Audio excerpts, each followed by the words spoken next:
menurut Bung Taufik ya ini, sebenarnya kalau kita mau salah menyalahkan ya Bung Taufik itu, siapa sih yang disalahkan? Misalnya apakah TV-nya atau kita sebagai orang tua atau mungkin peran seperti Muhammadiyah sendiri mungkin itulah. Gimana Bung? Ya, yang jelas ini bukan salah bunda mengandung ya Mbak Sofia.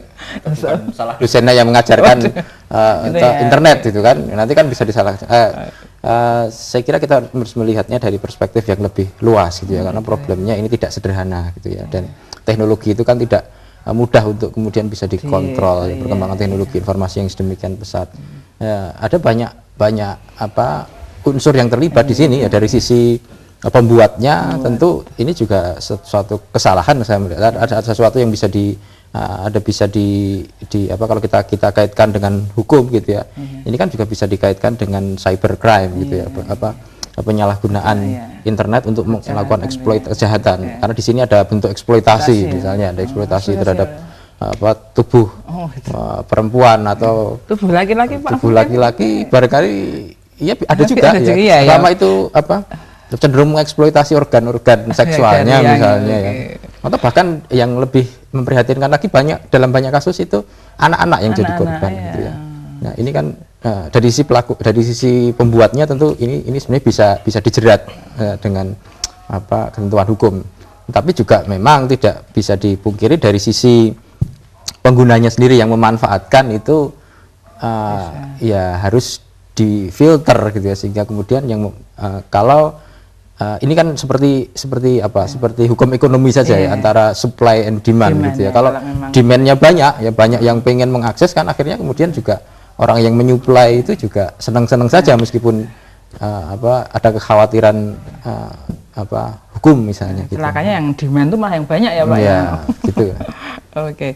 Ya, mungkin Bu Endah juga bisa, saya kira kita juga pengen dengar ya tanggapan dari Ibu Endah selaku pakar dalam perteknologian ya, mungkin ada perspektif yang berbeda. Kalau tadi Bung Taufik kita katakanlah kita nggak bisa menyalahkan teknologi, apakah sependapat Bu Endah? Iya, saya sependapat dengan yang dikatakan oleh Bung Taufik tadi ya. Karena kalau untuk mengontrol teknologi itu hampir tidak mungkin gitu ya. Ketika ada teknologi yang diciptakan untuk mengontrol, tentu ada teknologi untuk bisa menghilangkan kontrol itu, selalu seperti itu. Jadi susah kalau kita mengharapkan kontrol di pemerintah. Jadi intinya di sini adalah lebih pada bagaimana individu itu mensikapi teknologi. Jadi bagaimana. Tapi kan maaf ya, mungkin maaf ya nih saya interupsi. Tapi kan bisa ya pemerintah mungkin selaku otoritas tertinggi misalnya. Kalau tertangkap misalnya dengan dana seperti itu kan mungkin ya untuklah katakanlah menakut-nakuti gitu, mungkin mereduksi gitu. Selama ini kira-kira pemerintah bagaimana? Ya untuk di Indonesia sendiri saja kan sampai sekarang masih menggodok yang namanya undang-undang telematika. Itu pun masih belum ada titik temu gitu kan menurut saya ya. Jadi kalau hanya mengharapkan dari pemerintah saya kira sangat susah, karena di Amerika sekalipun ya itu pemerintah Amerika masih kesulitan juga untuk bisa mengontrol, karena memang hakikat teknologi itu sendiri adalah bebas gitu ya, membebaskan. Jadi ketika itu dikontrol memang akan menjadi sangat susah. Jadi yang saya lebih menekankan pada peran individu untuk bisa mengontrol dirinya sendiri gitu ya. Seperti itu. Berarti ini malah ya? Mungkin orang tua ya, misalnya ada anak-anaknya yang senang menggunakan komputer, senang berinternet, itu mungkin lebih bisa mengawasi dari sisi itu saja. Ya ini mungkin mah dari tugas berat bagi seperti Bung Taufik ya, dalam arti Anda kan banyak bergerak di bidang kemasyarakatan ya, berarti ini. Terus kira-kira menurut Bung Taufik ini ya, solusi apa yang bisa ditawarkan lah mungkin kepada masyarakat, atau minimal ya kita orang tua yang kita tidak bisa ya membatasi namanya anak-anak terus tidak boleh nonton itu kan.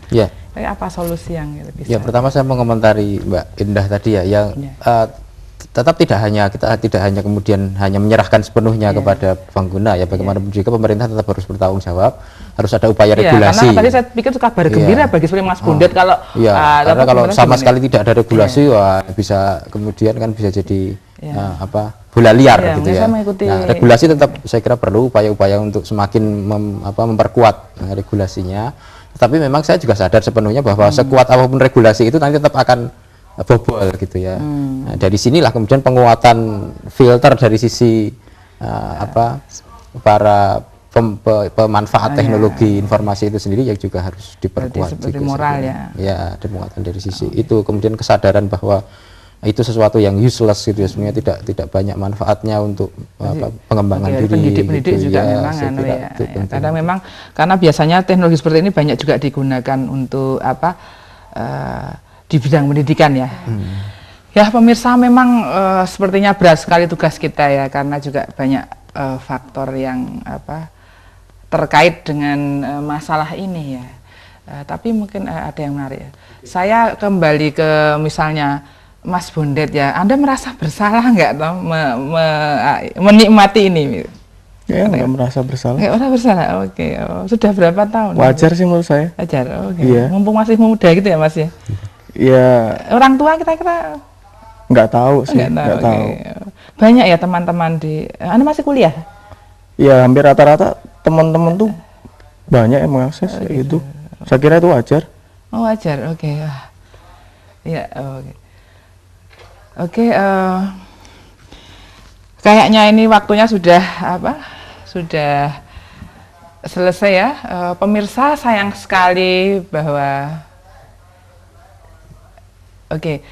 pemirsa, sayang sekali bahwa kita harus berpisah ya dalam acara yang menarik ini. Tetapi meskipun demikian perlu saya ingatkan ya bahwa teknologi apapun harus kita kembalikan pada fungsinya, bahwa dia mempermudah kehidupan manusia.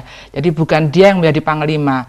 Nah, dan memang dia ada di kemanfaatannya ada di tangan kita semua, dan juga himbauan tadi agar para orang tua yang anak-anaknya memakai alat-alat teknologi seperti ini agar selayaknya waspada. Terima kasih saya ucapkan pada tamu kita, Ibu Endah, Bung Taufik dan Mas Bondet ya. Air dan minyak memang tidak bisa pernah bersatu, tetapi insya Allah kita akan bertemu. Salam Opus, selamat malam.